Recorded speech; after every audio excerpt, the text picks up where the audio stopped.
Find yourself getting passed by multiple cars, as I mentioned earlier on. So you're off in a very precarious situation, but he often finds himself in these places. He doesn't qualify as well as he races. Up front they are getting with Lee Aberdeen and Luca Varani not very far apart at all here, but I just want to see how Alistair Hay deals with Marcello Kessler coming around the old hairpin.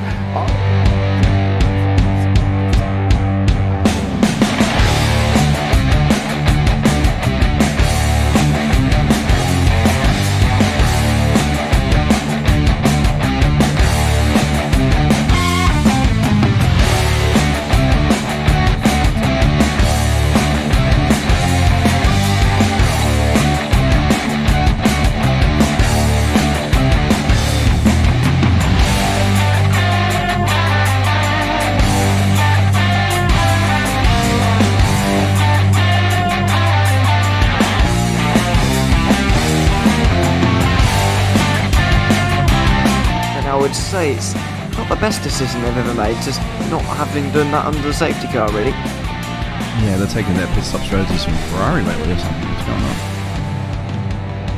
on? In turn one, just too much gas on them, too much feet on the loud pedal, and approaches dropped to all the way down the order. But Philip Hammer is out in front by an 8.91 seconds.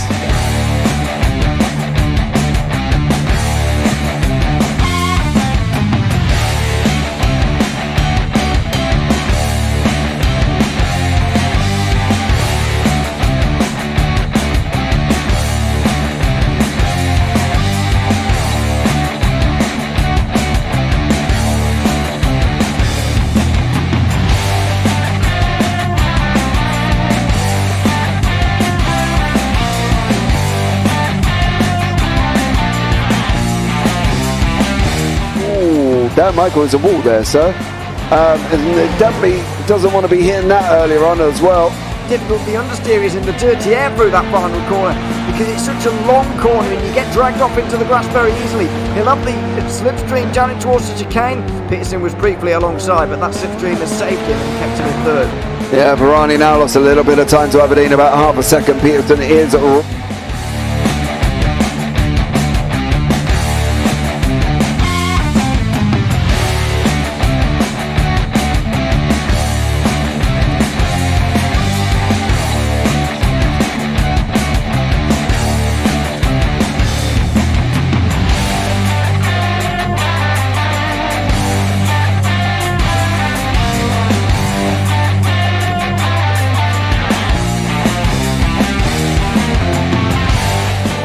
Pike's pushed Morton forward up ahead. He's got out of line. Is now Pike going to have a go at Werrell? Don't push him off. He's in the championship fight. Jack Werrell chasing down Carl Jacklin. Further down, Rob Williams and Chris Barnes. Sensational run outside line now though for the heavy braking zone. Around the outside goes the Audi R8. Look how much Miller's come back into play. Exactly. Miller's still such up. He's touched on second and change. All of a sudden, Miller's back in play.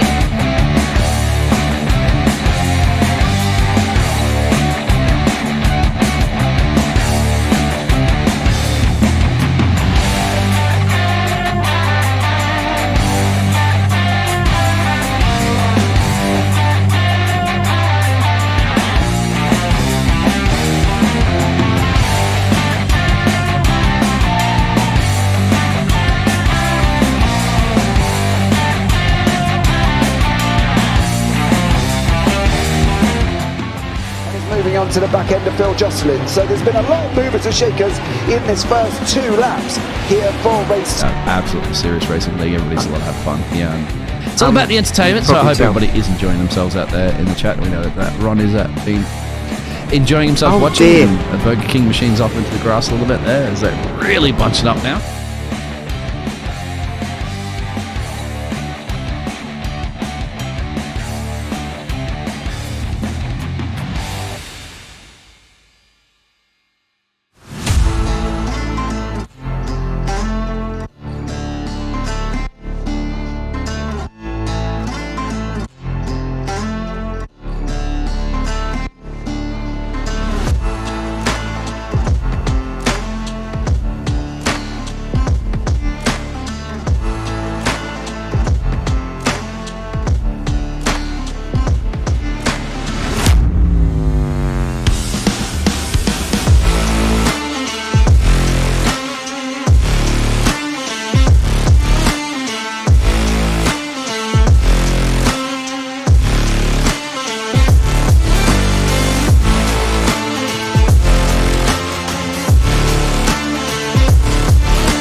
Does he have it? Medeiros is going to get it. Medeiros is going to toss it. They haven't got it. He's on the outside line though, going into the fastest corner on the circuit. Surely this can't work.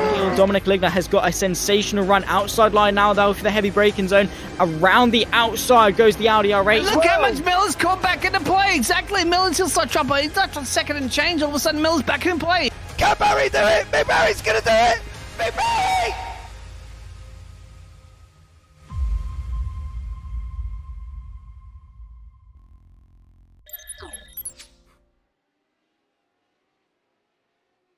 Hello everybody and welcome to the final round of the Radical Race series here for season 2 of 2023. It's a change up from the usual setting that we have over in Germany at the Nordschleife. We're here at Le Mans instead in the north of France, the Circuit de la Sarthe.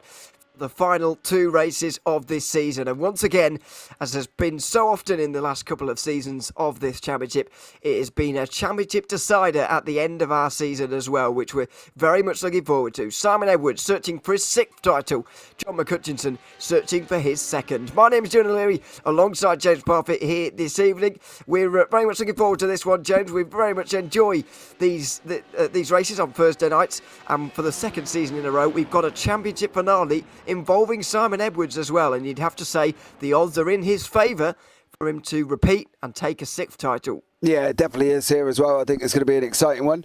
Nobody would have put Simon Edwards near the top of his table this year. He didn't like the car. He doesn't like it. That's it. That's basically the be-all and end of all of it. He wasn't happy about it. And nobody would have put him where he is right now. You know, he's got an 11-point gap. It's going to be interesting with the drop weeks. He can only drop a maximum of 18. He needs basically 2 second places. To be fair, I think it's probably he could probably escape a top 5, and still take title number 6. It's incredibly close once more with him in it.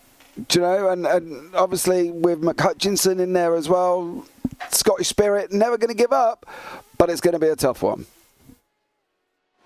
It is going to be tough for him, and we'll see where he gets to in this race really now, because as I say, the odds are stacked very much against him, and as I say, Edwards can only lose 18 points. 2 top finishes would be enough for Edwards to go home with the title at the end of the day, and so he'll be looking to do that over the course of the 2 races here at Le Mans. Let's take a final look at those championship standings before we go any further with this one, with the 11-point gap that Edwards and McCutcheon have. Mike Bousson is pretty secure in 3rd place. He's got too big of a gap to catch anybody ahead and too big of a gap behind to lose positions. Paul Crabb might be able to catch him, but it's looking unlikely. Luke Maxwell's drop weeks are now coming into effect. He's losing points, but I don't think he'll be enough to lose out to Paul LeMay, who's 6th. Seth Brown, Sergio Dela Cruz, Paul Clark and Darrell Taylor are inside the top 10. Paul Godden and David Beasley and Wayne Palmer all got a bit closer last week, with George Gonzaga falling down the order. Phil Johnson and Michael LeMay also made up places, while Phil Glover, Dan Webster and Jamie Bird dropped down. Robert Woodward remains 20th, and then below that there were no other positional changes in the championship. That includes Martina Ward, Patrick Charlton, James Child, David Royston, Colin Wynn, Dave Kirkman, Andy Hugo, Gary Tall and Graham Brown, all of whom didn't, and indeed some of the others as well, like Damien G and Ben Underdown right at the very bottom. None of these changing positions particularly as a result of their previous rounds, because a lot of them weren't here at Imola 1 week ago. It was a bit of a different event really, Imola, than what we've seen sometimes previous. We had a fantastic ending to race 1 with Simon Edwards versus John McCutcheon down in towards Ravazza at the end of the lap. McCutcheon in the end holding off Edwards, but they went right for it, right into the final corner. Edwards went off into the gravel. McCutcheon went in for a half spin. In the end, they both got out 1 and 2, with McCutcheon just taking the race win there, but Edwards replying in the 2nd race. So it was an interesting one, but like we've seen on many occasions this season, actually, especially in recent times, the gap between the 2 has not been very large. Out of 3 of the 4 last weeks, the gap between them in points has not been bigger than 3 points. And so that says a lot really about how close these 2 are, and what this point system really does for us now is it's giving us some really close championships, but it's making it quite difficult to gain any margins that you've previously lost, as John McCutcheon is finding out in the latter weeks of this championship. I think that's what we were talking about, and we've touched on it. Good evening, Mod, as well. Welcome in, Phil, as well. Thank you so much for joining us. Great to see some familiar faces in this race. If they watch this back with live chat on. Hello, folks. Hello, mate. I think this series in general has really been a standout series for us because they've always been close. You know, Paul LeMay was up there right at the beginning and he slowly drifted off. Edwards has started coming through, McCutchinson as well. So for us itself, the racing has been great. This format has been absolutely incredible.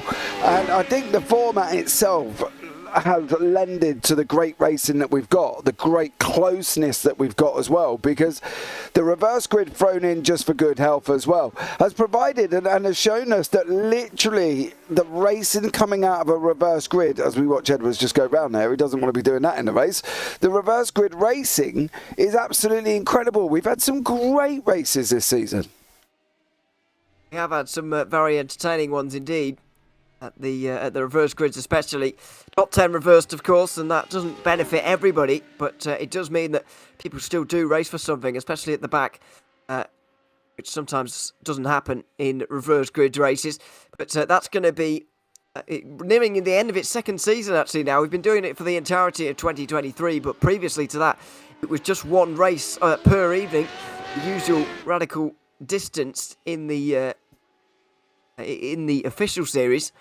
That meant it mirrored the officials very, very closely and didn't provide such close championships as we saw here. I mean, Luke Maxwell and Simon Edwards had a close one in Maxwell's only title here in the Radical Race Series.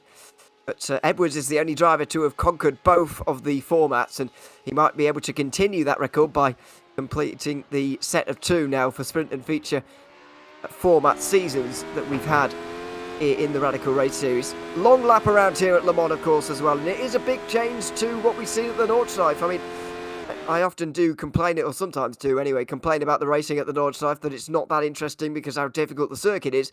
Drivers haven't actually got anything left to race with, one another with, but Le Mans is going to be a very, very different prospect. Everybody is going to be on this long Mulsanne straight with a lot of slipstream and a lot of opportunity into these chicanes, into the Mulsanne corner, into other places as well, to overtake, because that's the kind of circuit that Le Mans is. Yeah, not everybody loves this circuit. I said to you, I'm not a lover of Le Mans. It can be great racing, and then if the field gets spread out, it can be a bit on the bore side, but I don't think we're going to have that here. I think these guys are going to be close with the likes of Edwards, McCutchinson, Paul Crabb, of course, who's been putting himself in and around, and at one point we thought might have come out on top as well, but just started drifting off and lost points and made some silly mistakes as the season went on. But I think this race here could be an exciting one, and I say it could be because I'm hoping it stays really close. I don't want one of them scenarios where it's a 5-car pile-up at the beginning and everybody behind gets caught in it, because otherwise they're all going to spread out and then we're just going to be watching cars go down the straights. But I'm hoping these guys won't do that.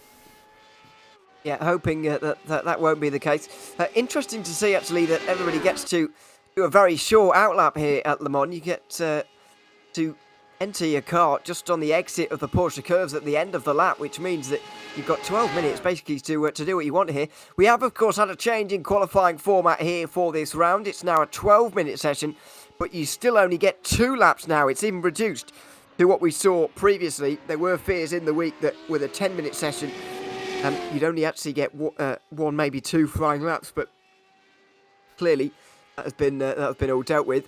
It's not even relatively important at Le Mans, to be honest. You can make your way through the order fairly well, but you'd much rather start at the front than at the back, that is for sure. Couple of purple sectors so far for Mike Bousson, who's the first out there, and he's the first setting purple times, although the likes of Simon Edwards has responded with some purple times, as well as others. Paul Crabb, I think, one of those who's got a purple time at the moment, so it's very close between them all, and we'll see what lap times they've got at the end of this very long circuit, which does retain some very close lap times despite its length. Yeah, it definitely will. It definitely will as well, and these guys aren't going to be haphazard or haphazard going into this race. They're going to want to go in. They're going to want to get the victory. We're expecting Simon Edwards, who's probably got nothing on his wing this week and is just literally running bare, and that's about it.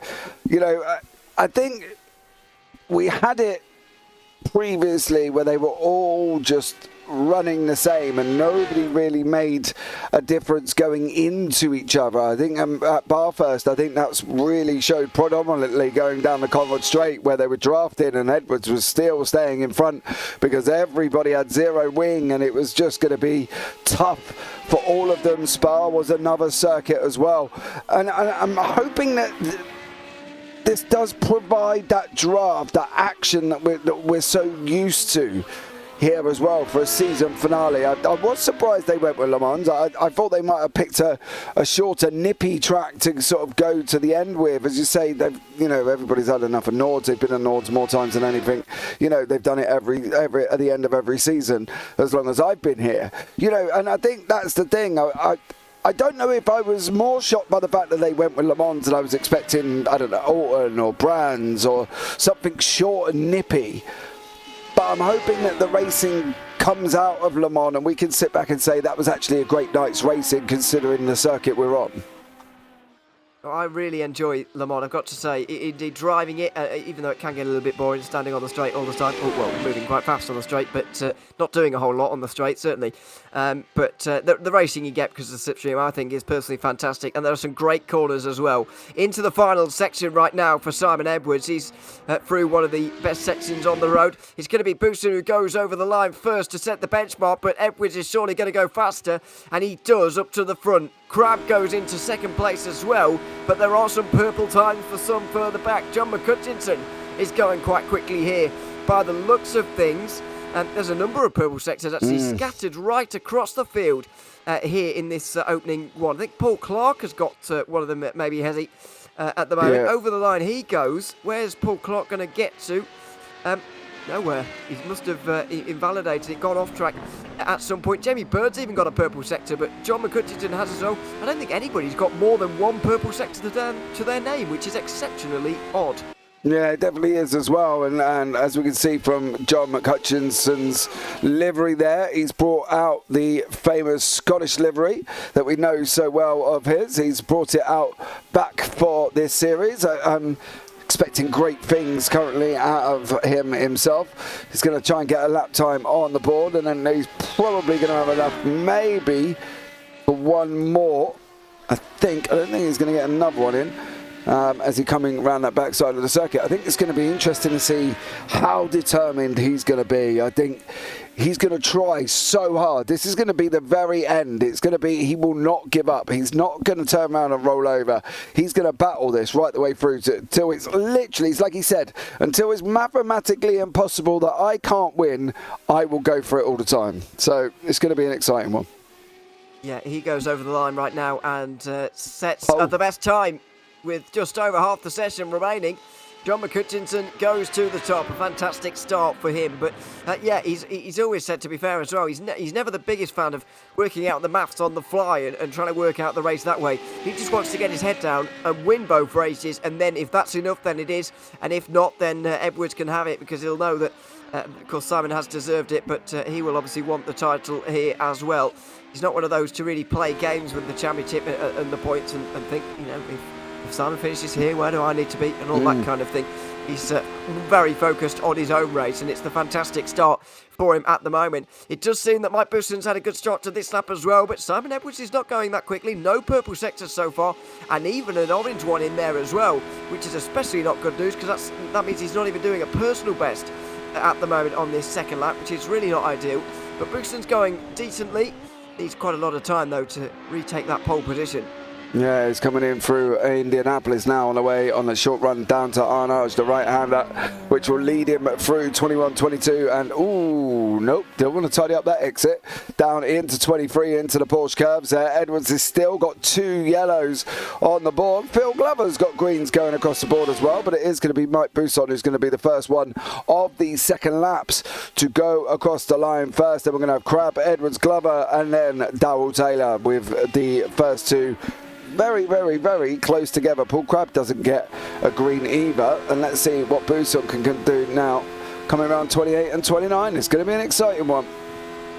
It is. It's such a great section of corners as well, but you don't want to get up on the curb like he did there on the Porsche curve, and that has really ruined his run through Corvette, you'd imagine, and the run towards the Ford chicanes at the end of the lap. I think if he gets up onto the second row, he'll be doing well with this lap time now with that mistake. I know it's a long lap, but even the smallest of mistakes like that can really hinder you through the final couple of corners. It's another bit of a missed apex there through the final turn as well. Buson goes over the line now, and it will be no improvement by the looks of things for Buson on that occasion. He might have even got an off-track through there. Paul Crabb goes to the top though, and Edwards can't match him. A fantastic lap time from Paul Crabb. Edwards not really near, and now eyes will turn to John McCutcheon. Paul Clark's also going quickly here with a couple of purples at the end of the lap. I just hope he's kept it on the road this time. LeMay goes up to third place, pushing McCutcheon even further down. What about Clark? He goes Fifth. over the line. It's only fifth for the moment. Yeah, fifth place for him, waiting for Sergio De La Cruz to come across the line as well. De La Cruz has got a purple on the board at the same time. He goes into fourth. Wow. Look at McCutcheon. Purple, Wow. green, purple, green, purple. It's all his, isn't it, really? All his. You'd think so, but stranger things have happened, so I'm not willing to call it just yet. Oh, it's another purple sector as well. Surely this is the pole lap now for John McCutcheon, and this run through the Porsche curves is going to be a sight to behold.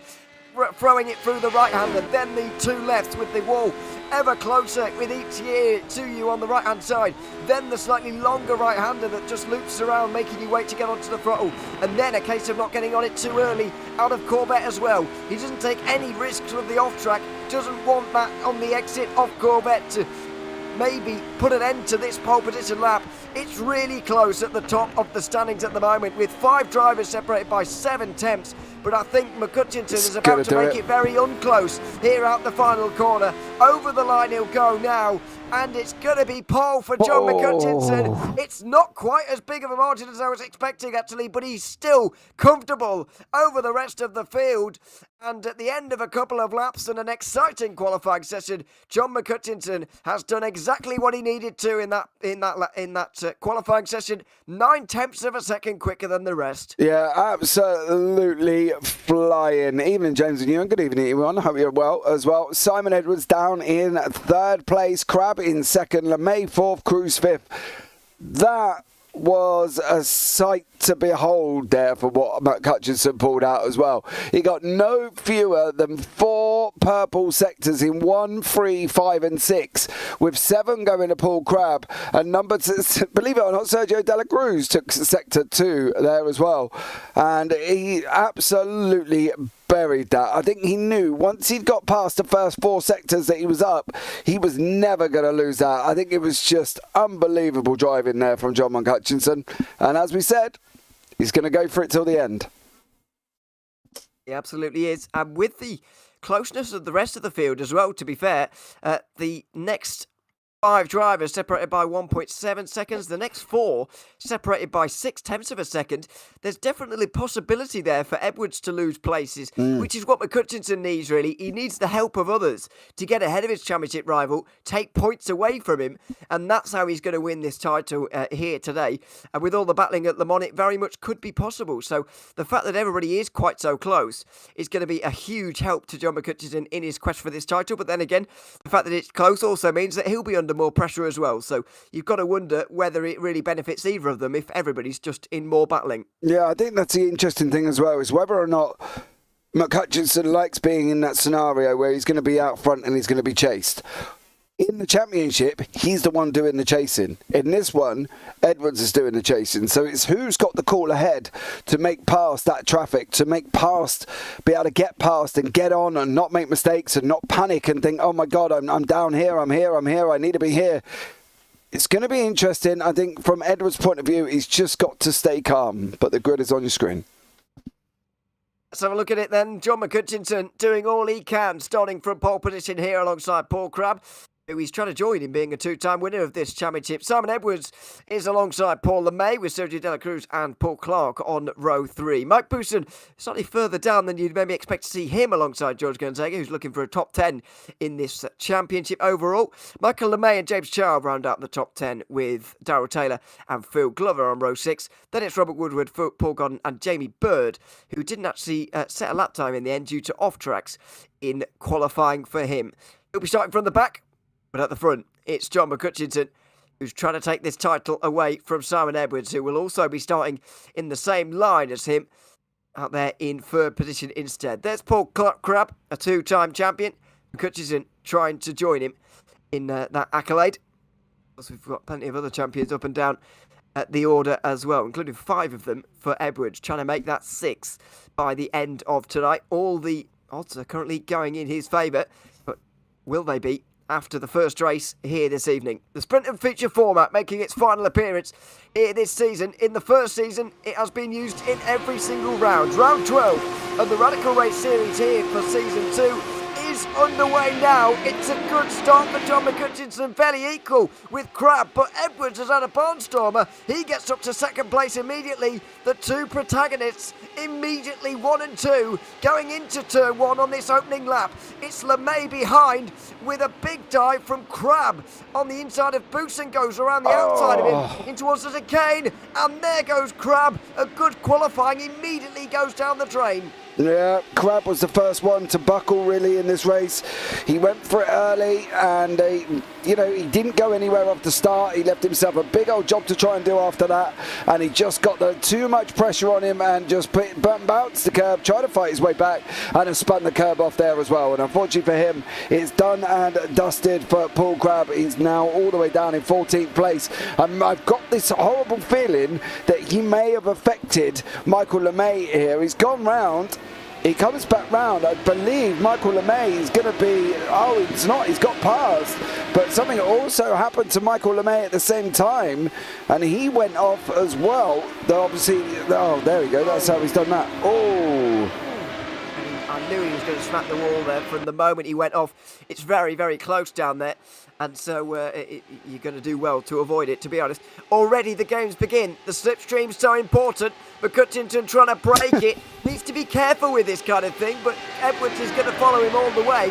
And now we're going to see what the games are going to be in terms of downforce as well. How much of these drivers put on? You'd imagine that knowing Edwards will have no downforce on, everybody else has been forced to go with pretty much no downforce as well. Downforce, I don't even think it's going to be existent in the rear wing there of Simon Edwards. I think there's going to be literally, if he could take that wing off and just put some cardboard on there, he probably would do that as well. And he's fighting away, he's giving it a go. McCutcheon is weaving all the way over the track. It's like snaking, adding miles to the circuit, going left and right to try and break it, but it's going to be a tough one for him. It really is now. It's all under pressure. If these guys get in this draft, it's just going to be backwards and forwards, backwards and forwards, backwards and forwards, and it will come down to the final lap to see who does take that finishing position. LeMay's tucked in there as well. Bousson's in there up 3. Martinez, Paul Clark, Child's up 3. Bird's up 6, mind you. And obviously Paul Crabb is down 12 places. But Edwards is going to pull out now and try and have a go down into Indianapolis. Well, is he or is he going to stay behind here? There's a bit of a hint of defence there from McCutcheon, but he won't decide to around the inside, will Edwards. But this is why I think Le Mans racing is so interesting. The amount of time you spend in the slipstream means that the field stays very close together and you get these fantastic battles, especially towards the end of races, and that surely is what we're going to see here, especially in race 1. Only 4 laps around here. It's barely 15 minutes, if that even, here for this one. So it's a really exciting one, and as you can see at the end of the first lap, which on a normal circuit would be about 2 laps, we've still got 7 drivers still absolutely in contention, although the top 2 do have a clear advantage over the rest. Yeah, they do. 4 times back to LeMay. I think from LeMay's point of view, he wants to stay as close to Edwards as he can. He needs to use Edwards as much as possible to pull him forward, to keep him away from Bousson, because Bousson is closing 2 tenths as well. There's a 1.3 back to George Gonzaga there as well, with Jamie Bird 1 second back from that, and obviously Paul Godden in the mix as well. So, Paul Clark there with James Child Child looked like he got incredibly close coming around the left-hander there. And he managed to not make contact, which was good. But we're going to be starting again. And now we've got Paul LeMay losing a little bit more time to Simon Edwards. And Edwards has lost a chunk of time to John McHutchinson. Yeah, and that's all a little bit bizarre. Now with a more than a second advantage, does McHutchinson have the advantage enough to get away from Edwards here and run away with this race win without challenge in the end? He'll have the three drivers behind him as well of LeMay, Bousson and De La Cruz, who's putting in a really good opening performance as well. But Edwards clearly does have a little bit of pace here. You can see him extending the gap up towards Tetrouge now. They'll go through this really important right-hander, making sure you don't get off the circuit and get a slowdown, because it will hurt you all the way up the Mulsanne. It does seem that Edward McHutchinson has done that. As he's tried to get away, he's pushed too hard. He's got to slow down and he's dropping to fifth. Oh, John. His only hope now is Paul LeMay gives Edwards a little bit of grief here. Paul Clark trying to break Jamie Bird. But for McHutchinson, that could be absolutely awful. He did the one thing that he really didn't need to do. He got to slow down, and that is it. It's killed him. He's 1.1 back from from De La Cruz. He knows that Edwards going to be weaving all over the track. I'm not sure why Paul LeMay isn't going with him, to be honest. I was quite confused. I thought we might have seen that snake that we've seen so many times. Now Bousson sets on. He's had enough. He's got to go and try and help McHutchinson out as much as possible here. I'm sure from Bousson's point of view, he will try and help out if he can. If he gets in that situation, he's going to have a good old go at it as well. But for McHutchinson, that was a mistake that did not mean to be made. It certainly didn't, and now he's lost the draft of the front four. It's going to be really, really difficult for him unless LeMay and Bousson can give Edwards a really hard time. Although thinking about their own race, it's not particularly intelligent to do that right now. LeMay might be going for it anyway here.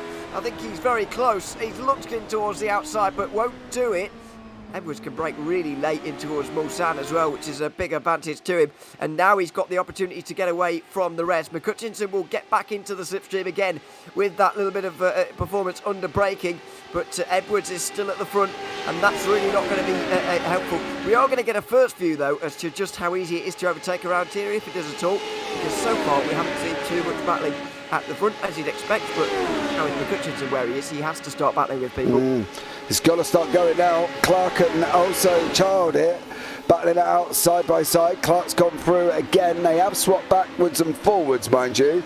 It was Clark, Child past Clark, Clark past Child, and now they've just got through here as well. So the front guys are moving up. McHutchinson is back onto the back where he needs to be. He's now just got to pick them up one by one. It's almost like they need to split De La Cruz. If De La Cruz goes to the right, it's almost like Bousson and McHutchinson need to go to the left to try and pull him along a little bit. Give him a little bit of a boost. Use him as much as he possibly can to try and help him. You know, from De La Cruz's point of view, he's got onto the back. McHutchinson's got onto the back of De La Cruz. He's now got to get past him. There's not a shadow of a doubt. He needs to clear him and he needs to go forward. As long as he can still see the pink and purple of Simon Edwards at the front, he's still in with a shot. He's got 2 laps to have a go, and that's it. So he's got to start making these overtakes soon. Absolutely, and given that Edwards can't lose more than 18 points in today's race, that means that with the 11-point advantage he currently has, McHutchinson can't lose 8 or more in this race, otherwise it will be over before it's even really begun. And with this situation, he would be losing the championship right now. If Edwards were to win and McHutchinson finishes 5th, then it would be over. But a top 4 and McHutchinson keeps it alive, albeit a very, very long prospect at this stage in the season. Up towards the first corners they'll go right now. It's very close between the top 4, at 5 even, and they're getting away from the rest. Clark, Child and Gonzaga are battling further back, and it's a little bit chaos, bit further back to be quite honest. But at the front, Edwards, LeMay, Bousson, De La Cruz and McHutchinson, the top 5. McHutchinson here, you can see, is applying a lot of pressure, but the demons of last lap will be haunting him here. He's got to make sure he doesn't do that again. He stays within the track limits on this occasion, and now he'll have the opportunity to overtake. Yeah, he's got to go for it this time around. He's got to go for it. Clark and Child still battling it out further back as well. Behind that, though, there is another little battle recurring from Glover, Taylor and Godden. They're still going at each other once more as well. Paul Clark's on the left-hand side here, and again has gone past James Child. There he goes. He's on the right. They're neck and neck currently on this rundown. Clark should... possibly, depends on how late on the brakes Child's gone through. Child goes late and Clark cannot make it through here, so unfortunately for him he's going to have to go again. Martinez has got the Scotsman. He is coming now. He's got to go. He needs Bruce on to pull out and help him or give him something as much as he possibly can. It's so vitally important now that he gets past De La Cruz right now. He needs to do that now. I don't think Bousson's going to be much of a fight for him. I think LeMay's going to be a different prospect. He might be able to, he's got to, there's going to be some fight in LeMay, but whether or not LeMay really does nestle down, I don't think Bousson will. I think Bousson knows the kind of importance of this scenario they're in at the moment. I do wonder, because we've seen in the past that obviously they don't have any team orders, they don't particularly help each other in races, but what about in a situation like this? We'll have to wait and see very soon. Now Simon Edwards is coming under a bit more pressure. LeMay to the outside, in towards Mulsanne, but Edwards is so late on the brakes again. He'll hold the lead in towards Mulsanne corner, and it will be the exit for Bousson very nearly. McCutchinson will have a good one as well. Edwards will begin to weave on the run up towards Indianapolis now, and he'll break the slipstream. This is what he'll do on the last lap. McCutchinson's got to the inside of his teammate now. As you say, not a real difficulty for Bousson to pull out the way there. LeMay is coming up on Edwards now. The gloves are off. The fighting has begun, and this race is alive and kicking at Le Mans at the moment. LeMay goes to the outside of Edwards, in towards Indianapolis. He won't go through. McCutchinson will go through, though. Outside line in towards the bank turn. It's a fantastic move. Bousson tries to follow through. He can't quite do it, but the championship contenders are back together again. Yeah, Bousson. Oh, McCutchinson's locked up. He's lost time. McCutchinson lost about a tenth and a half over Edwards there as he's coming out of Arnage, and he goes to spin up. The car goes to get a little bit loose on him, and now he's under pressure from once more from LeMay. Bousson did lose the place to De La Cruz and has now got it back once more, but it's down now for McCutchinson to do here as well. It's going to come down to the final lap here this evening as well, and it is Edwards, it is McCutchinson. It's still going to be mathematically possible, but for McCutchinson, he kind of really needs to take the win on this one. He does. He needs to gain points, really, in my mind, before the final round, although it could be all bets off at the very final race. This championship is by no means over, and especially if McCutchinson were to be able to go through and win this race. Board chicanes for the penultimate time. Edwards with a bit of a disrupted line into the final part of that chicane, actually, and he knows it immediately. He pulls out there to the inside line. Behind, it's all kinds of chaos. LeMay has got to slow down. He will surely be resigned to 5th place at the end of this one. It's the fastest lap of the race so far for McCutchinson, but is he close enough to get through on this lap? Well, it's 4 attempts. The draft is so strong, it pulls him straight away to the back of him, and he pulls in at least 2 or 3 attempts down each section here of the Mulsanne, so it's going to be an interesting one. We'll keep an eye on what he's going to be able to do. Gonzaga and Clark are still going at it. The gloves have been off for these two and have been nothing but fighting, with Gonzaga trying to go around the outside. He doesn't make it through this time around through the S's. He's going up through Tetra Rouge now. He's going to have a go as well, so it's going to be an interesting one. McCutchinson now has got to, here we go, here's the draft on the first sector. He needs about 2 attempts before he gets to the next chicane. He needs it as much as possible. He's not following Edwards across the road. Edwards is adding more mileage to his car by going left, right, left, right, left, right, left, right all the time. McCutchinson just stayed straight. Paul Godden has had an incident. We're not going to be able to look back at that one at the moment, but here we go into the second part, and this is where it's all going to go now. He needs to get him down, if he can, into that chicane and make it as difficult as possible out of this second turn 12 and 13 down into Mulsanne corner. When does he decide to make this move, John McCutchinson? He knows he needs to at some point, but when is it too early to make?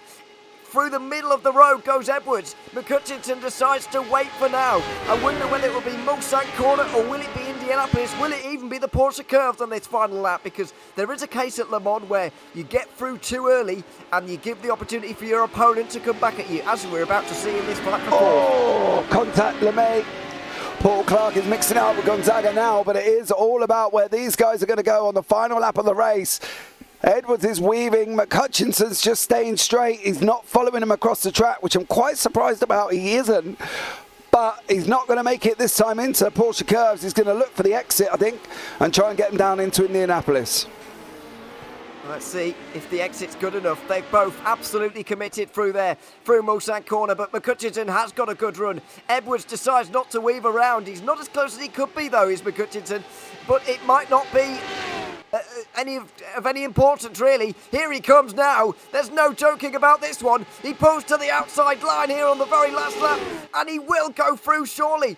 Edwards might not even be able to do anything about this. Outside line for McHutchinson in towards the bank turns. Edwards comes back in. They'll be side by side, the two championship rivals on the very last day. Oh, it's a big move from McHutchinson. He slides up in front of Edwards. He takes the place, and has he just taken a race win here? It's through Arnaud's, and he might just have the gap to go home with this one. Oh, he sent it in deep. He knew he had to go in. He didn't give Edwards any time to even try and cover him off once he got on that outside line. He sent him up the inside. He got him in deep. Edwards had no choice but to go a little bit further out on the outside. And now McHutchinson has got it. He's just got to stay clean through this final section, through Corvette, through into Ford, and he's going to take the victory, and it's going to be very much alive for this next race, and it's going to be how they all manage the traffic now. Don't forget, McHutchinson's going to be in 10th. Edwards is going to be in 9th. Buson's can play a massive part in this, sitting in front of these two as well. It's going to be an exciting one. It's going to be an interesting one to see what happens in race 2, but I got a funny feeling it's going to be all McHutchinson unless any dramas happen going across this final chicane. Oh. Edwards gets very close, but it's John McHutchinson who wins the first race at Le Mans and just chips away at that championship margin. He does all he can do in this championship race with Edwards right behind him. Mike Boutsen will play an important role in race 2 with Sergio De La Cruz and Paul LeMay, rounding out the top 5. What a fantastic battle between those guys, but this reverse grid is going to be exceptionally exciting as we're going to find out what happened to George Gonzaga here on the very last lap. I think he's had a spin on the very last lap here. Oh dear. Oh my goodness, he's gone into pit lane by entering via the pit straight. I've never seen that in my life. Well, this is on board. Yeah, if you've got vertigo, I might not want to watch this because he goes up in the air in a minute. Oh, there he goes. Up, over, bang. And he's in pit lane. Oh, my blimey. Have you ever seen anything like that? And he's in, well, there you go. That's an easy way to get to your pit box. But to be honest, most of the unbelievable moments in that race were between the leaders, but that was probably the most unbelievable of them at the very end there with the volleyball shot into pit lane from George Gonzaga, and I've no idea where he's finished at the end there either. So we'll have to work out on that because that will be an interesting one for and he's missed out as well. He's 13th. We'll get to him in a moment. It's McHutchinson and Edwards who came over the line absolutely together. They'll be the ones to watch from row 5 in Heat 2. It will be Mike Boutsen, Sergio De La Cruz and Paul LeMay coming over the line top 5. They all fought it out throughout the race, as we saw. James Chow got up to 6th, ahead of Paul Crabb, who recovered from his spin well to 7th. Robert Woodward, Paul Clark and Phil Glover will round out the reverse grid drivers. Jamie Bird just misses out from the back with Paul Godden 12th. Then it will be George Gonzaga, who unfortunately got volleyed into the pit lane. Then it was Darrell Taylor and Michael LeMay at the end there. That's especially disappointing for Gonzaga because he would have been top half for this second race, but now he's going to have to do a lot of work from the back. Yeah, it definitely will be. I think should we have a quick chat with Phil Glover before we go into race 2 there, Ewan? Yes, let's. Phil, welcome to the booth. Good to have you here at Le Mans. And you'll be starting on pole for the second race. How are you feeling about that? Am I? I thought it was 12th. Well, no. On our results, we just got you down in 10th. Oh, okay. Well, that's interesting, isn't it? I'll try and hang on to it to the first corner at least. I can't think who's dropped below you. I'd imagine George Gonzaga did. Because I don't know if you saw, but he got absolutely... I can't even think of a word to describe it, but he ended up in the pit lane despite starting the home straight coming through the final corner, if you see what I mean. Yeah, it's undescribable. But anyway, we'll see how it goes. How are you enjoying your time at Le Mans anyway? Yeah, it's very, very fast, isn't it? I mean, I'm about 4 seconds off the other guys, which I suppose, given how long the track is, that's not too bad. But yeah, it's good fun. It's about 2 or 3 times as long. I guess you can factor in these gaps to a normal circuit, I suppose. We'll let you go now, Phil, and prepare for this second race where we believe you're starting on pole. So good luck. Yeah. Hopefully I've sorted my clutch out.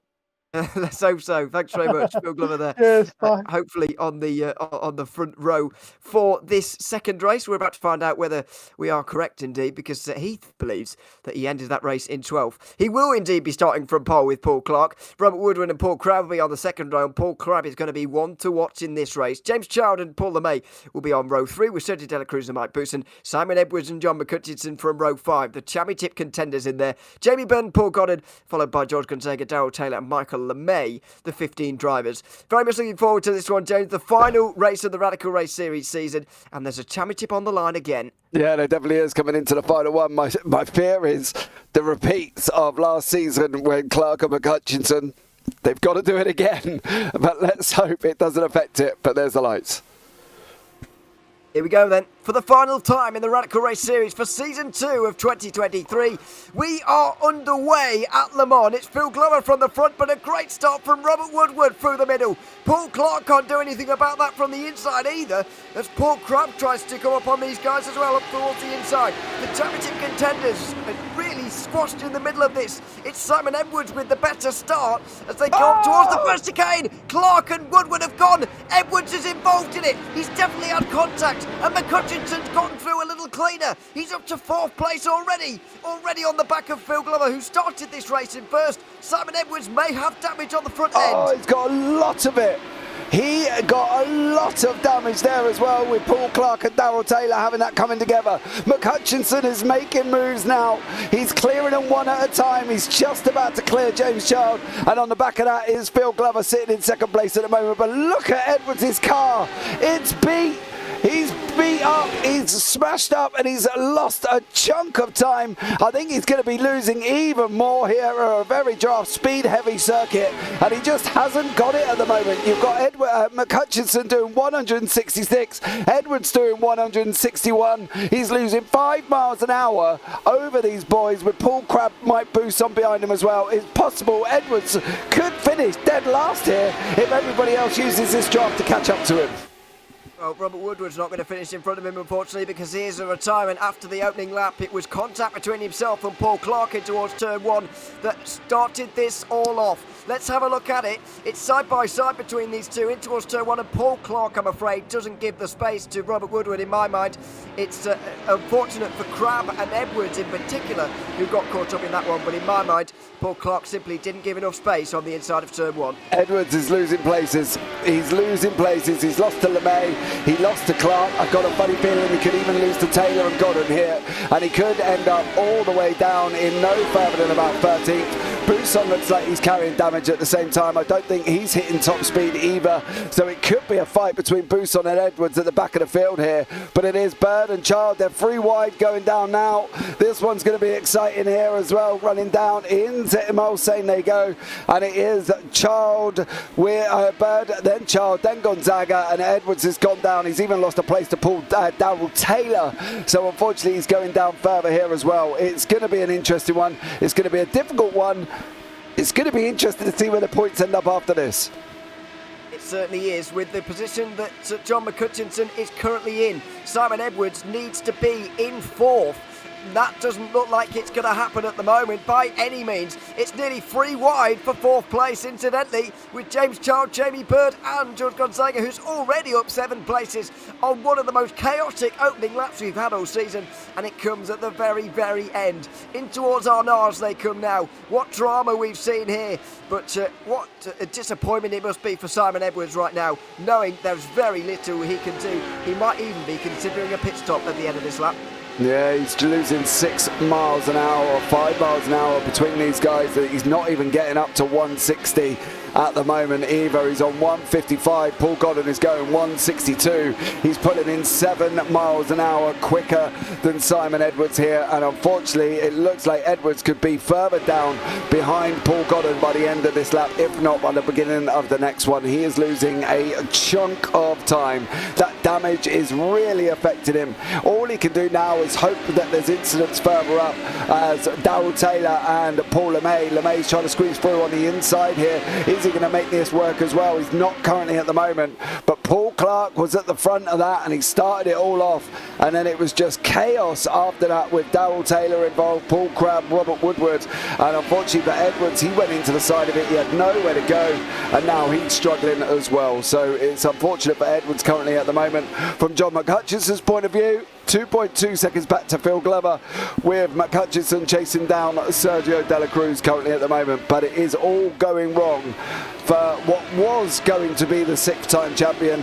Is now, I've got this funny feeling he could be still on 5.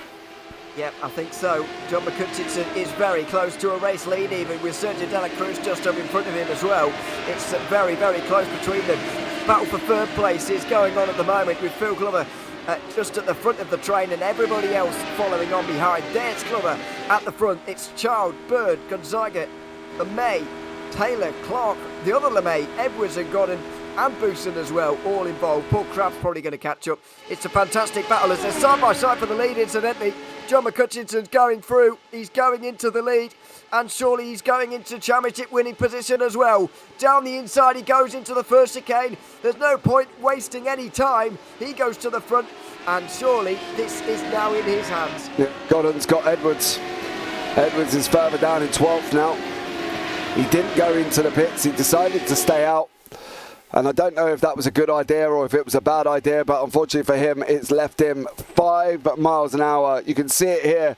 By the time he even gets up to 160, 155, Paul Godden is already in front on 159. He's losing time here as well with that damage, so it's going to be an interesting one. Phil Glover's under attack now by Jamie Bird, with James Child behind him as well, as they're going into 12 and 13 on the run down into Mulsanne Corner.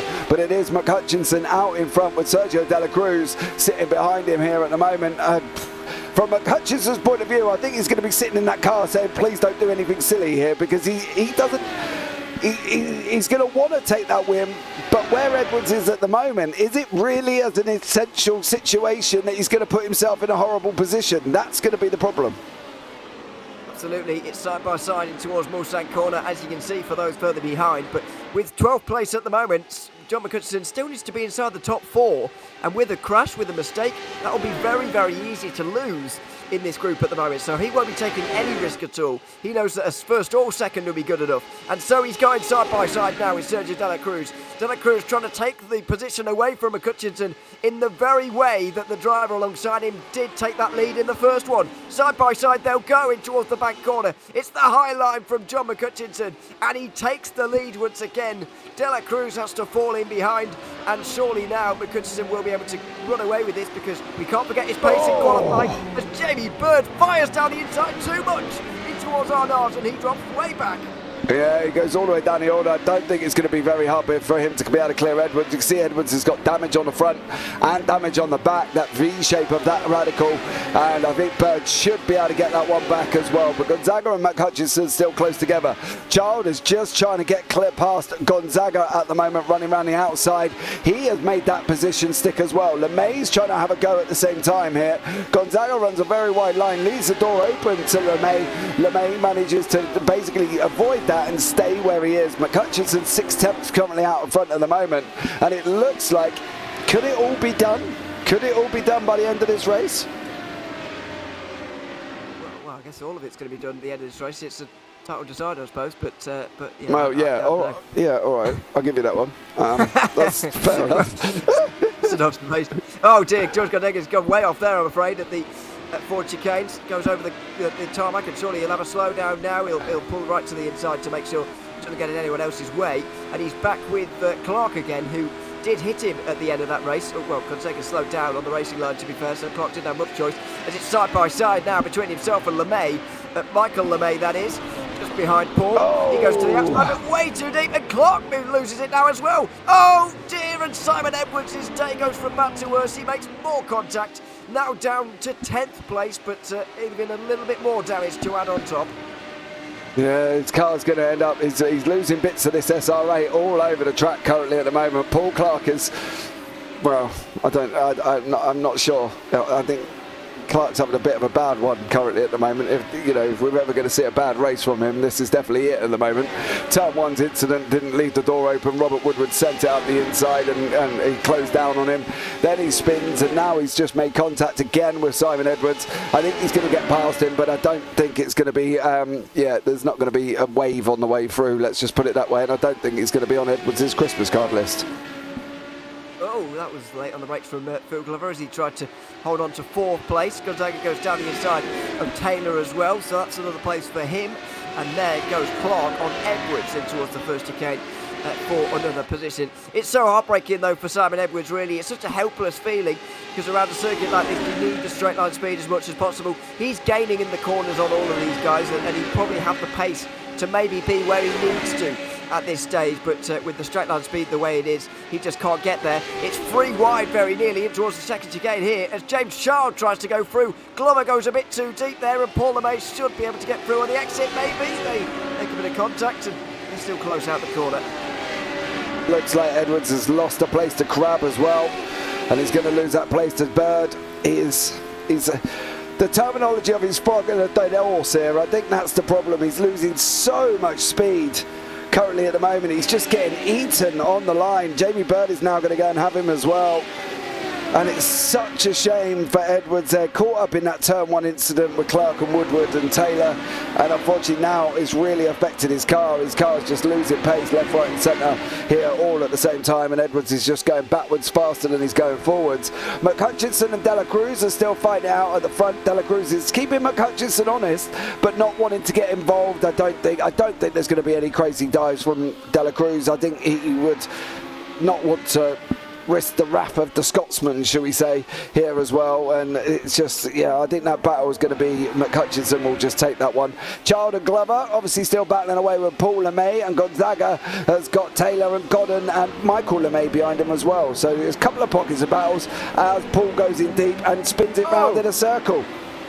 And everybody's going to get through. Thankfully they weren't going side by side at that moment because it would have been a calamity if so. Edwards will even gain another place as a result as well. But I think in terms of Sergio Dela Cruz, actually, in an ethical way, he's actually got an opportunity to blackmail McHutchinson almost into giving him the race win here, because if he's as aggressive as is ethically possible and morally possible, I suppose, McHutchinson might just think, with Edwards so far down, I don't want any of this. This is not what I need to be involved in right now. I'm going to hand over the race win, and I know he generally never do that. We know how much he wants to win each and every race that he takes a part of. But in this situation, with a championship on the line, and considering he hasn't won a title since this time 2 years ago, Sergio Dela Cruz's aggression that he might be able to produce might be enough to convince McHutchinson to just hand that one over. Yeah, Clark and Crab side by side.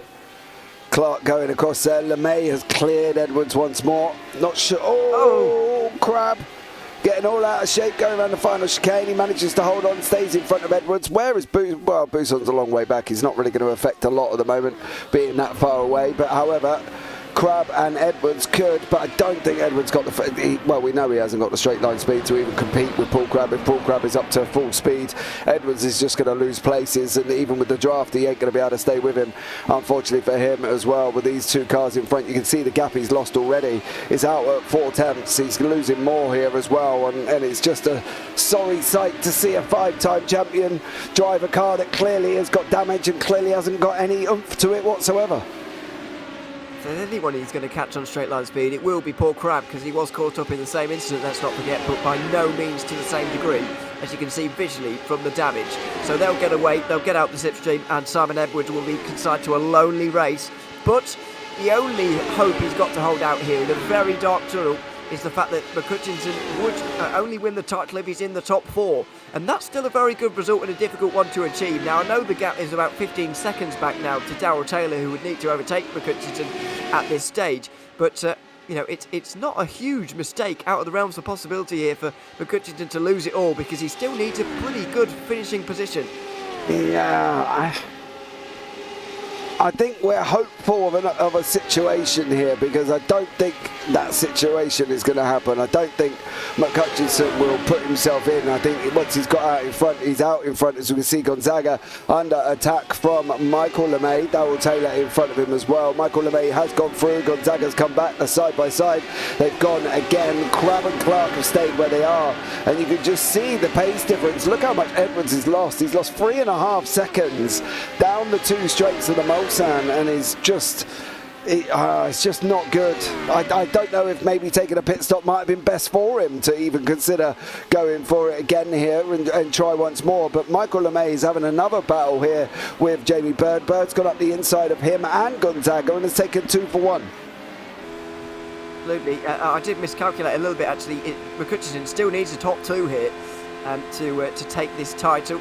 If he were to lose to second place, he would still take it by 2 points, but if he were to drop to third, he would lose out by 2 points. So in the situation currently, he needs to stay inside the top 2, exactly where he is at the moment, and that really does make his life very, very difficult indeed. But it's I don't know. It's hard to know if anything that Simon Edwards done differently in this race would have made any difference, especially after the contact.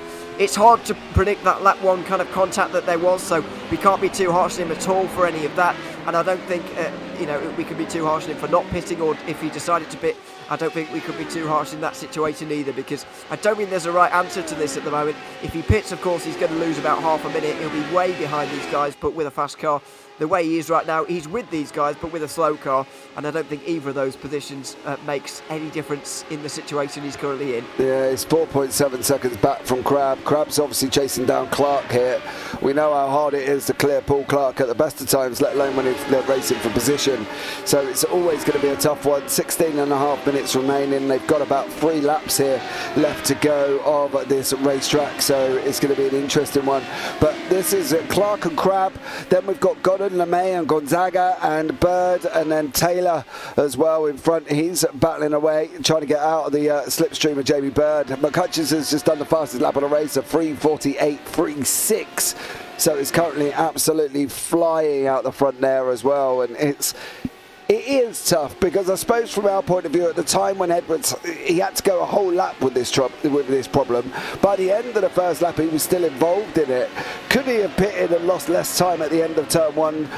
We don't know what that situation would have come out like, whether or not he would have made any blind bit of difference to him whatsoever. But losing, sitting in a car that's got 6 miles an hour, 7 miles an hour slower than everybody else is just not ideal. And Busson's had another incident all on his own here as well. Mike Busson is not having a good time in race 2. So I've got a funny feeling he's going to hit a curb here. Yes. Just out of control from the very start, isn't he? And it just generally came to a head at the end there. But he's just pushing as hard as he can now. There's might be something he can learn from doing that. So why not really in that situation? Because the battles are up here really, from Phil Glover right the way down to these guys back at Paul Clark, even in P12. Down the inside here goes Paul Crabb on Paul Godden into the first chicane. Just Crabb recovering from the opening incidents as well, of course, in this race. He got caught out with the same one that Edwards got caught up in when Robert Woodward, got spun around in front of the field and was just collected by the oncoming pack, which you'd expect when the top 2 make contact in towards turn number 1. But as you say, I'm not convinced that anything that could have happened after turn 1 here would have made the blindest bit of difference at the moment. It's just very, very unlucky for Simon Edwards. George Gonzaga holds on to that position for the moment. That's just ahead of Michael LeMay, who's about to battle with his brother Paul LeMay, which is about to give us some real headaches here, because they don't even look that dissimilar in terms of livery. No, you have to go by the helmet. You're going to have to go by the helmet, unfortunately, I'm afraid, on that one, because Paul's got the green down the middle, Michael's just got the blue, so we'll go by helmet colour there as well. And obviously the red of Paul on the right to the blue of Michael. Do you see the difference? That's it. I can see the blue on the sort of very side pods of Paul's car, whereas the blue is sort of more central on Michael's. Yeah. It's not an especially noticeable difference, which is not particularly ideal. Paul LeMay does seem to be a little bit quicker, though. The qualifying pace reflected that a little bit. and so has the season really, so expect to see that pass be done soon. Paul Glover is still hanging on really well here in 4th place. Gonzaga now goes round the outside for the inside at Indianapolis. He can't get through, neither can Jamie Bird. Glover's been holding on really well, but unfortunately I don't think it's going to be a podium for him in this race. No, Paul did clear Michael there as Bird and Taylor go side by side through Arnage on that run now into the Porsche curbs. So it is Bird still tucked up behind Taylor currently at the moment, and he's trying to get through here. McHutchinson's opened up out of the draft. He's 1.7 seconds ahead. So from him, it's just about keeping the car on track. That's literally it at the moment, and all he needs to do is just keep it there, and I think he'll take this. I've got a funny feeling as well. Taylor's chasing down Bird, then we've got Gonzaga is chasing down both of them. Paul LeMay has mixed it up with Michael LeMay there as well, so his brother's behind him currently at the moment, and it's whether or not they're going to fight out Family Feud. You can imagine that over Christmas dinner if they take each other out. That'd be an interesting one here as well, but at the moment he's got a bird's eye view for what's going on in front of him. And it does involve Jamie Bird as well. Glover and Bird side by side. Glover had to go off the road there. Bird completely off now. And Glover's been off as well. What has gone on here? Side by side between the two. It was briefly. Now Glover drops back. Gonzaga is up ahead of Taylor. They're all changing positions. Paul LeMay benefits as well. It was side by side between the two. How on earth has that happened? If you watch forward, there's contact. Glover bounces the curb and then hits into Jamie Bird there, unfortunately. So that's how Bird ends up in that position.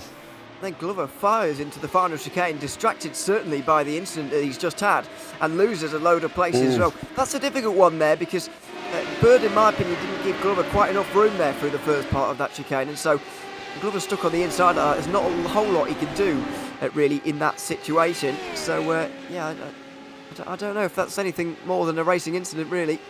Yeah, you see him on Glover's car. He has got damage on the front of it.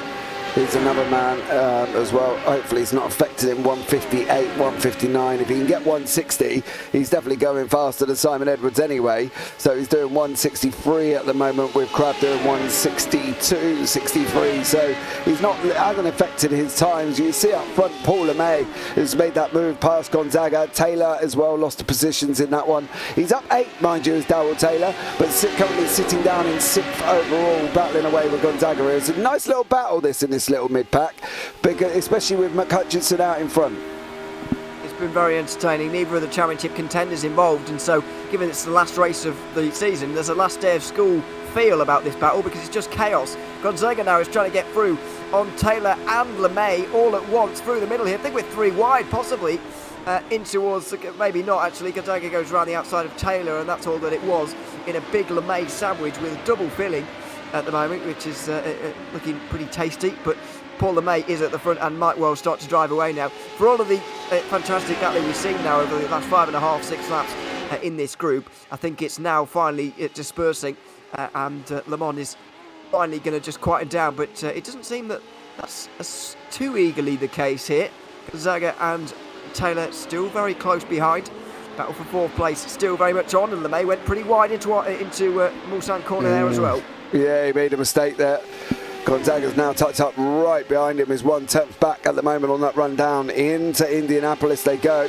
Is this going to be Gonzaga's move? Is he going to run him around the outside? It's a brave man if he tries it, but he's going to hopefully have that inside line. He is going to try it. Darrell Taylor's going to... Oh, I thought Taylor was going to send it 3 wide there, unlike Clark and that behind him, who are going near enough 3 wide, with Clark, Glover and Crab in there as well.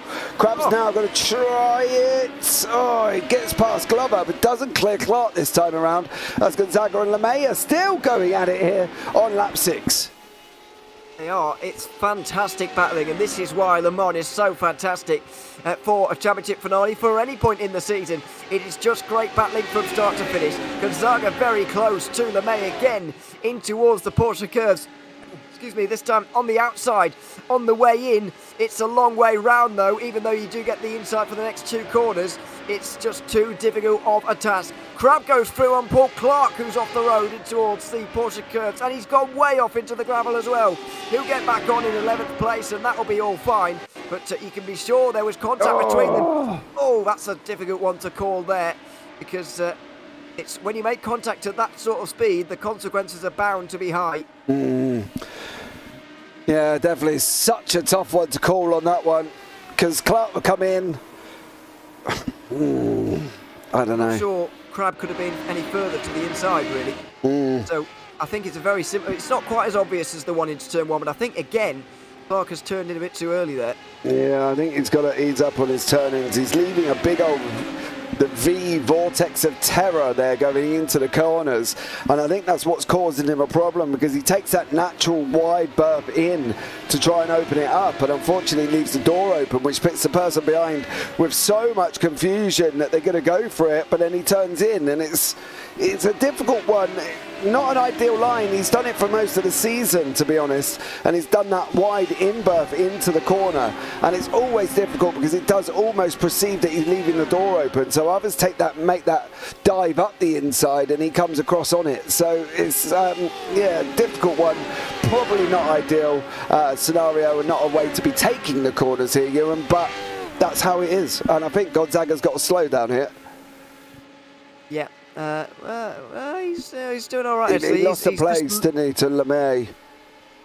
Maybe. I just feel like he didn't lose quite enough time for that to be the case, but it could be. It's hard to tell from here. Obviously, don't get the notification for that.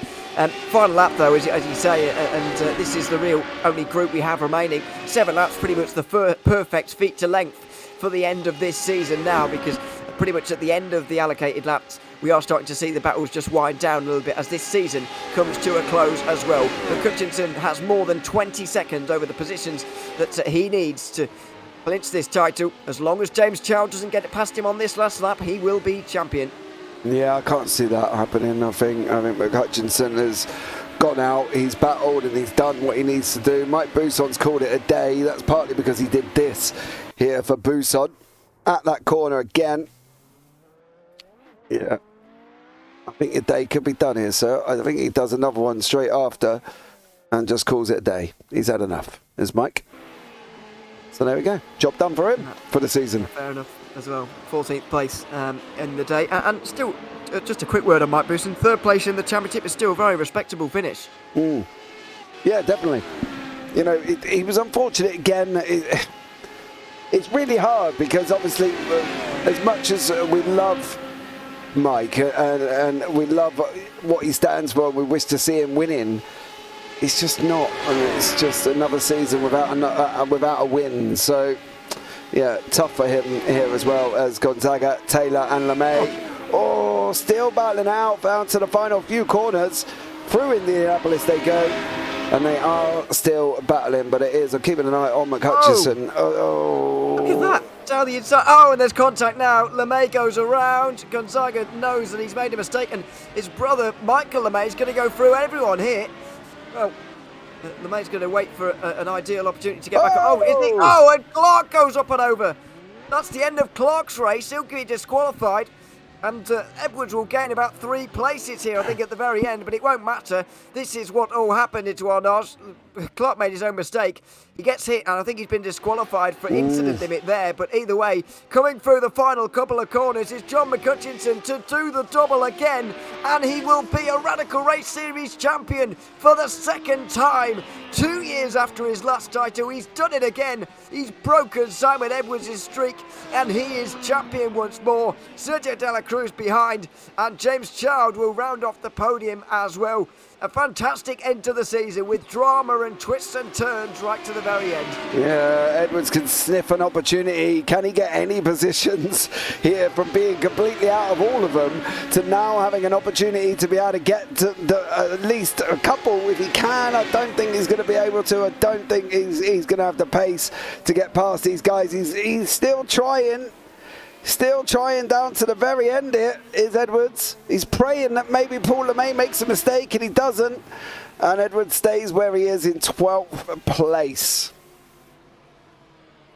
Well, Such a disappointment for Simon Edwards, who comes over the line having accumulated only 19 points, which means he loses 21 on the day, way more than his 8-point advantage coming into this race. John McCutcheon is a title winner again, winning this race out of Sergio De La Cruz. James Sharp more than 20 seconds back and nearly half a minute back with Michael LeMay and Darrell Taylor. Paul Crabb regained so many places at the end there to 6th, ahead of Jamie Bird. Then it was Phil Glover who finished in the top 10 for the second time tonight. George Gonzaga and Paul Godden round out the top 10 with Paul LeMay 11th, Simon Edwards only 12th, Paul Clark, Mike Booton and Robert Woodward never got to the finish of that race.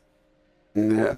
Well, we can say that John McCutcheon maybe got a bit fortunate on this last race, and people will say that, but you can't argue against its form in these last few weeks. It's been absolutely unbelievable. In 2 of the last 4 weeks, indeed, he's got the perfect score, winning both race 1 and race 2, which we know is really, really hard to do. Yeah, definitely. And he come out and he said, unless it's mathematically possible, I'm just going to go and try and win everything. Win every single race he's entered.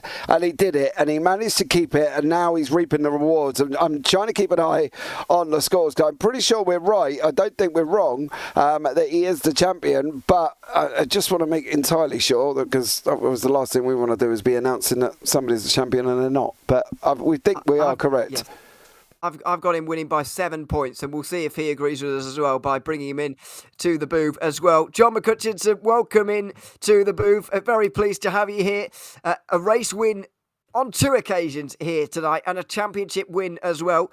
You've become the driver with the biggest gap between 2 titles, by the way, in the Radical Race Series. I don't know whether that records, it doesn't mean anything at all, does it? It's just a thing. How are you feeling after that race? Well, I have won the championship. Yes. We certainly believe so. By 7 points in the end. Did you see what happened to Simon Edwards on that race? Well, I seen chaos in front of me at turns 2 and 3, and I just stayed wide of it. Lucky I get through, so bad luck for Simon, I guess. And what about that first race as well? Because at the time, you and Simon were battling fantastically over the race win. You obviously had that slowdown, which made your life a lot more difficult than maybe you'd have liked it to have been. But we very much enjoyed the battle that happened after that. Tell us about that move you made in towards Indianapolis there at the end of race 1. I knew I had to win, and it get a little damage because he was really slow out of one of the tight corners. Or I tapped him on the back and he had a little that bumper damage. So I knew he'd be slow on the straight. But it wasn't that slow, so I just hung it out the outside and said a Hail Mary and went for it. And you came up with it as well. John, congratulations on the championship and the 2-time wins here today as well at Le Mans. And thanks very much for chatting to us throughout the course of the season. Yeah, you're welcome, Ewan. I'd like to give a shout out to Darrell Taylor and the rest of the admin guys, Martina. I'm not sure who else is on it for the season I put up this year. Kudos to them boys for putting on, and a shout out to the you and James for the broadcast all season. Thanks, guys. Thanks, mate. Very much. I'm going to pop in here, John. You know, are you happy, mate? You know, I thought you would have come in cheering at me. I was cheering over the line. Don't worry. Okay, but Died down. It happened a minute ago. I've calmed down now. Yeah, exactly. Something tells me it doesn't take much for you to calm down, actually, by the sounds of it, to be fair. But anyway, John, we'll let you go now and enjoy it. Congratulations once again, and thanks for chatting to us. Okay, thanks again, guys. Cheers. Thanks very much. John McCutcheon's in there. Champion here today in the Radical Race Series. Yeah, I thought you would have come in cheering, you know. I thought you might have used the new sound bites in Discord and started playing soundboards at us or something. I don't know. I was expecting a little bit more. Woohoo! He's clearly pleased, but just not outwardly so. Let's say at the end of that one. Either way, we'll move forward towards Sergio Martinez now, who joins us now. Sergio, second place here in the second race. Anyway, John getting ahead of you towards the start of that one, but you couldn't quite stay with him for the race win. How good did you think your chances of winning that race were, though, at the start of that one? Because a lot changed going into turn 1 versus going out of it. Good evening, guys. To be honest, I don't think I had any real chance to win the race, because on race 1, when John, I think he had a slowdown, and I could see that he had more straight speed than me, so I didn't think I had a chance. unless something. The thing I was trying to do was to stay close and then hope for some mistake, slow down, something like that. It was very difficult, I think, for me to win this race. He had more pace in the final sector, so. We haven't been able to speak to you very much over the course of this season, so I just want to ask you at the end of it all how you found it over the course of this one. Obviously whether you've enjoyed it or not, or whether you're happy with the races that you've been able to put together. I always enjoyed this championship. It's very nice when you race with the same people every week, and they are very clean. So yeah, I always enjoy this. What was the second part of your question? Sorry. Just whether you're pleased with how you've driven over the course of the season as well. Yeah, I think I'm quite pleased with my performance. I'm not training that much during the week, so I try to do the 2 hours practice before the race. So yeah, I got happy with my pace overall. And yeah, and by the way, I'd imagine you finished 7th in the standings as well, which is a very respectable finish Yes, at the he end did. of the season. Yeah, he did. 7th place. Yeah. Yeah, there we are. As far as we can work out, which is sometimes shaky, but we believe so. So congratulations on that. Is there anyone you'd like to give a shout out to, Sergio, before we let you go? Yeah, I would like to congratulate all the guys in the championship, and it's a pity that we are losing a bit of participation in the final races. But I hope in the next season we will again have 20 or more guys in the grid. So. Certainly hope so. We look forward to seeing you there as well, Sergio. Congratulations on a nice evening in terms of performance here tonight, and thanks so much for chatting to us. Thank you. Thanks very much. Sergio Martinez de la Cruz there, 2nd place in the second race and 7th place in the championship as well. Now, we're going to have to jump around a little bit up and down the order. We'll go to Paul Crabb next, who was involved in the lap 1 incident in race 2 there and was involved in all kinds of battling afterwards as well. Paul, how did you find that second race at Le Mans and the first one as well in what was a very topsy-turvy evening for yourself, I've got to say? It was topsy-turvy. The first race, all my own fault, so no excuses. And was happy to get closer to the front in that one. The second race, I didn't have anywhere to go when the 2 cars in front of me went broadside. I came to a dead stop. Anyway, and I ended up going down to the back, and I kind of. But after that, I had a very entertaining time climbing my way forward. Lots of people take themselves out and each other out, and I kind of was gifted a number of places. So yeah, it was good fun. I enjoyed the second race. I think that has consolidated your 4th place in the standings at the end of the season as well, which is another good finish for yourself. How have you found the season overall here with the obviously new move to the SR8 and everything that this season has thrown at you? Oh, I love the SR8. Yeah, it definitely suits me. I go well in it. I had a pretty good first half to the season, and I've had a couple of mediocre results in the second half, which has knocked me back a bit. But all in all, very happy with it. And is there anyone you'd like to give a shout out to finally before we let you go? Oh, just to Darryl Taylor and Martina and I think it's Jamie, who are all organising and making sure everything happens. And to you guys for entertaining us all season. Thank you very much. Thanks very much. It's been an absolute pleasure to cover another season of this championship. Thanks very much for being a part of it, Paul. We look forward to seeing you again in the future. Yep, hope to be back next season. Absolutely. We hope to see you there. Paul Crabb joining us there after this race at Le Mans this evening. Let's go to Paul Godden as well. I'll save Simon Edwards a little bit. He's been collecting his thoughts over the last few moments. We'll pull in Paul Godden for this moment. Paul, welcome in. Good to have you here as well. I've got to say, it's such a chaotic race in the midfield, of which you were very much a part of in race 2 there. Tell us a little bit about your race. To be honest, I'm a bit confused and don't really know what's happened on both races, especially that second one. It was I thought I got a good start, and we come around the first corner and the road was completely blocked. So I thought, I'll head to the right. There's no one there, but then everyone else obviously must have been a little bit ahead, decided to go right as well, and I ended up going further and further right, and then ended up cutting the corner and then getting the slowdowns and ended up back at the pack again. So all the having a good start was didn't really work out in the end. And then after that, I just trying to keep it clean. I was really struggling with straight line speed for some reason. I was just chatting to the guys then to find out what that could be.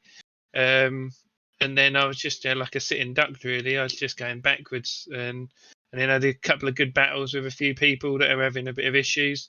And then the very last lap, all the pools come together in one of the corners, and I don't really know what happened. So Paul Clark spun it in front of me. I then hit him. He then bounced into the other car. He disappeared, and me and Paul were left to just drive to the end of the race. It was one of the most bizarre races we've seen all season, I've got to say, in the midfield, certainly. Tell us a little bit about your season as a whole as well, because obviously you're a relatively new face compared to some of these guys who have been here right from the very start, back at what is nearly 3 years ago now. So tell us how you found your opening moments in this championship. Yeah, I've really enjoyed this championship this season. I feel like I've got a lot quicker than when I started, which was my main objective for the season. I've had some really good battles. I've had some great battles at the front of the field and great battles at the back of the field. So it's a real great bunch of drivers and people on and off the track. They all really chatty and helpful in that during the season. I just struggled really with the low downfall circuits. The high downfalls I seem to have a little bit better pace, but on the low downforce I just really struggled for some reason. So if we run this car again next season, I need to work on the low downforce setup and try and find a little bit more speed so I can be a bit more in the midfield where I want to be really for future seasons. But overall it is a great championship, really well organised.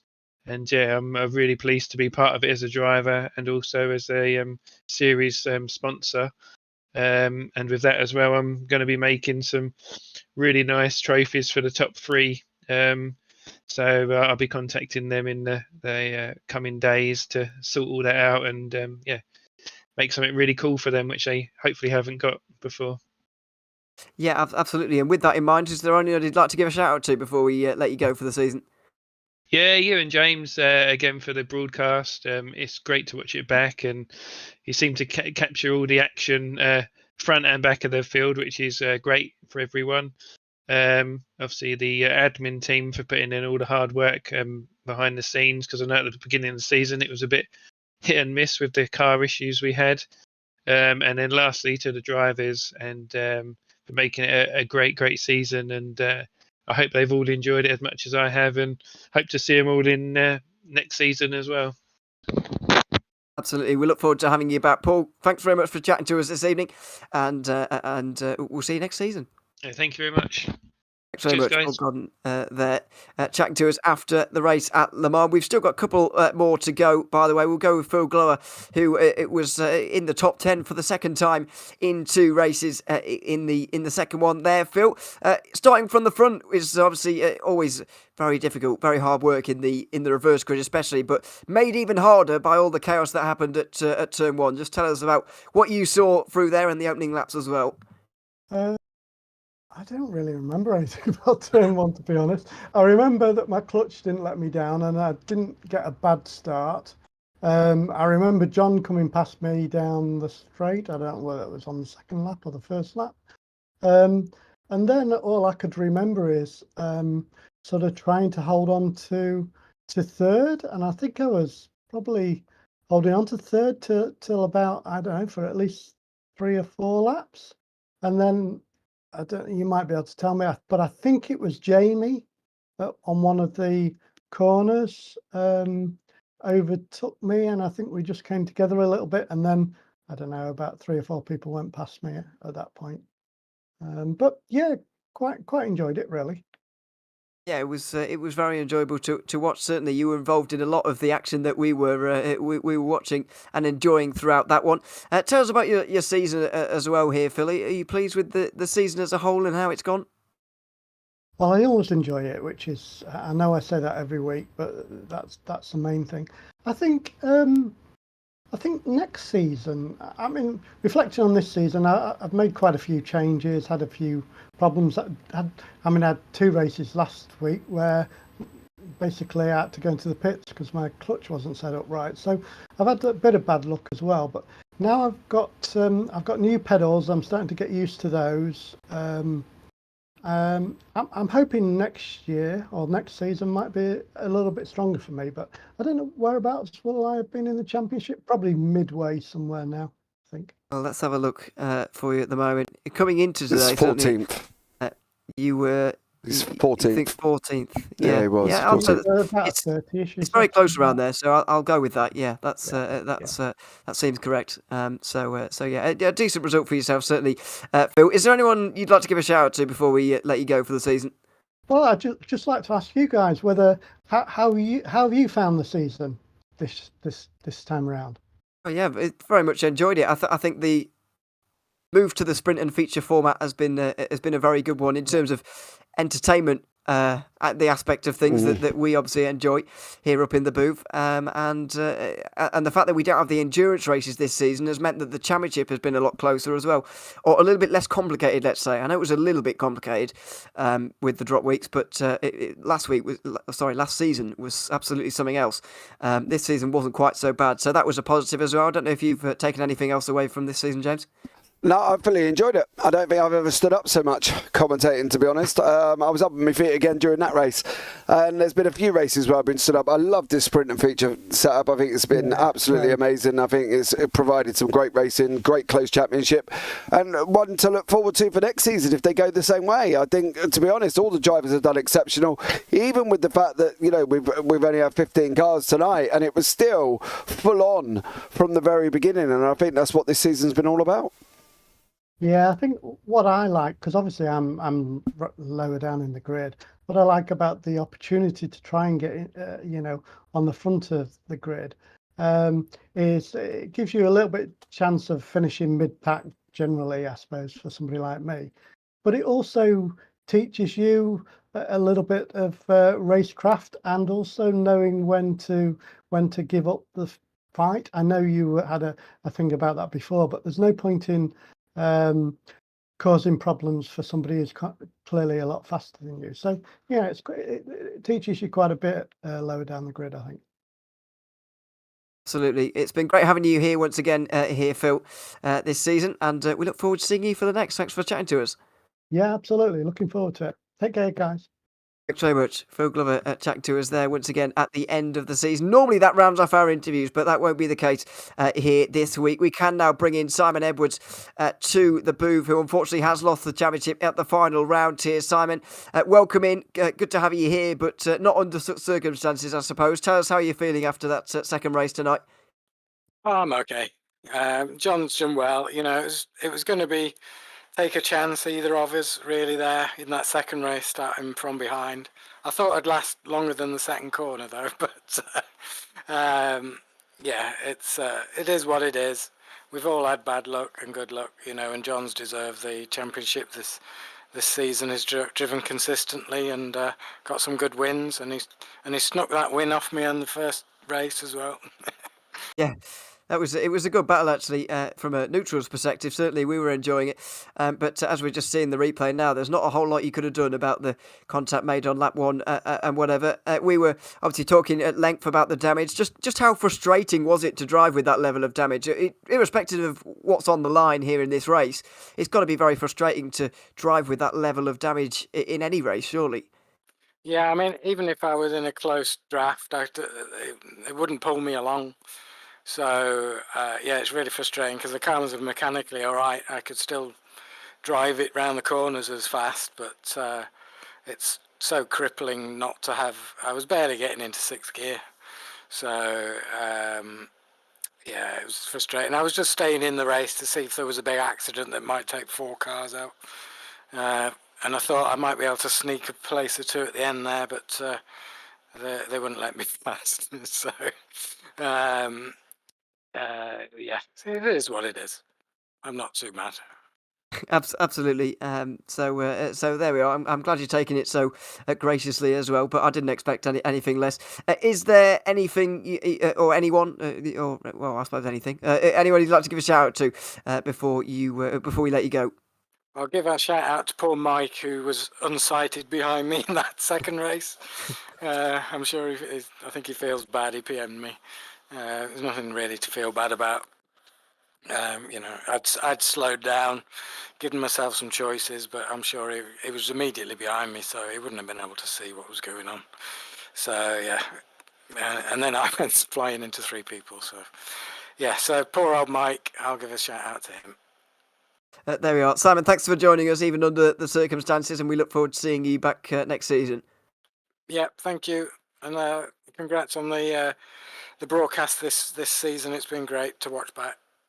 Thanks very much. It's been a pleasure to be a part of. Simon Edwards joining us there at the end of the race here, Le Mans. And that is going to bring an end to our interviews now. Unfortunately, James Child hasn't got his microphone sorted enough for us to be able to chat to him today, which is unfortunate. But congratulations to him on a podium place for the first time in a while this season.